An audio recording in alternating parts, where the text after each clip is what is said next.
दोस्तों, स्वागत है आप सभी का अपने यूट्यूब चैनल पर। अगर चैनल पे नए हैं तो प्लीज चैनल को सब्सक्राइब कर दीजिए। अगर आप फेसबुक पेज पे देखें तो फेसबुक पेज को जरूर फॉलो कीजिए।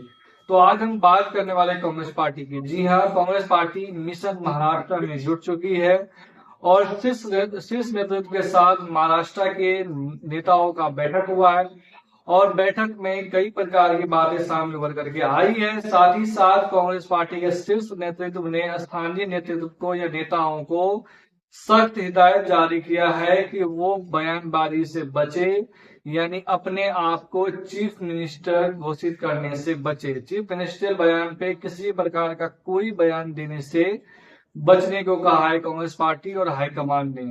आपको बता दूं कि झारखंड कांग्रेस को हरियाणा के अंदर मिली हार से अभी उबर नहीं पाई है।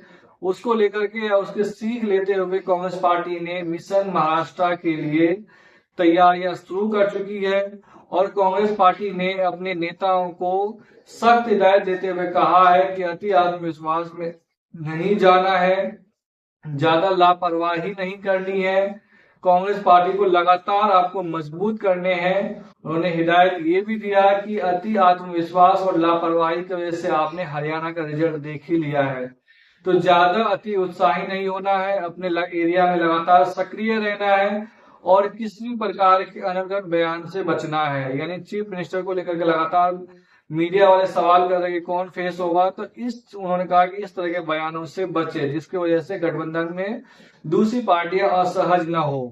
साथ ही साथ खरगे के आवास पर यह बैठक बुलाया गया था जिसमें महाराष्ट्र के कांग्रेस के तमाम बड़े नेता थे। साथ ही साथ मल्लिकार्जुन खड़गे राष्ट्रीय अध्यक्ष, केसी वेणुगोपाल और राहुल गांधी मौजूद थे। उन्होंने कहा कि मुंबई की तैयारी उन्होंने उसके साथ साथ जो महाराष्ट्र के अंदर कांग्रेस के लिए रणनीति बना रहे सुनील कोनगोडू ने भी वहां पर शिरकत किया था और उन्होंने अपना प्रेजेंटेशन जारी किया।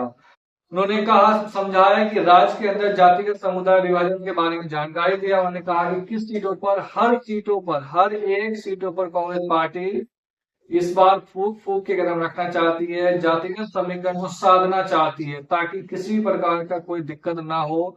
और साथ ही साथ सुनील कोनगोडू ने ये भी बताया है कि बीजेपी किस तरह से प्लान कर रही है एंटी इनकम्बेंसी वोट को बांटने में। उन्होंने कहा है कि बीजेपी ने कैसे जाति और समुदाय के बीच विभाजन करके एक दूसरे के खिलाफ खड़ा किया, जैसे महाराष्ट्र हरियाणा के अंदर किया, जाट और नॉन जाट बदल दिया और नतीजे अपने पक्ष में लिया है, उसी तरह से महाराष्ट्र के अंदर भी करने वाले हैं। उन्होंने कहा कि एंटी इनकम्बेंसी वोट को विभाजित करने के लिए वो बागियों को खड़ा कर सकते हैं, यानी हर विधानसभा क्षेत्रों में एक एक बागी उम्मीदवार होंगे जो एंटी इनकम्बेंसी वोट को बांटेगी या वो अपने पाले में ले आएंगे।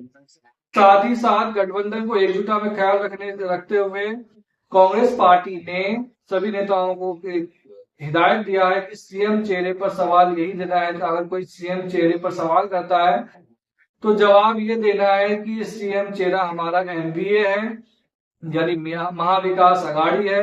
चुनाव के बाद फैसला किया जाएगा कि किस पार्टी से कौन मुख्यमंत्री बनेगा। इस पर उसके साथ ही साथ सीट बंटवारा लगभग क्लियर हो चुका है। और बता दूं कि आपको महाराष्ट्र के अंदर 288 विधानसभा क्षेत्र सीटें आती है, जिसमें कांग्रेस पार्टी 100 से 110 सीटों को चुनाव लड़ती हुई नजर आ रही है। उसके बाद दूसरा सबसे बड़ा पार्टी जो लड़ेगा चुनाव वो है शिवसेना, बाला साहेब उद्धव ठाकरे की पार्टी, वो लड़ेगी। और तीसरे नंबर पे जो कम सीटें पे लड़ेंगे वो एनसीपी शरद पवार की पार्टी लड़ेगी।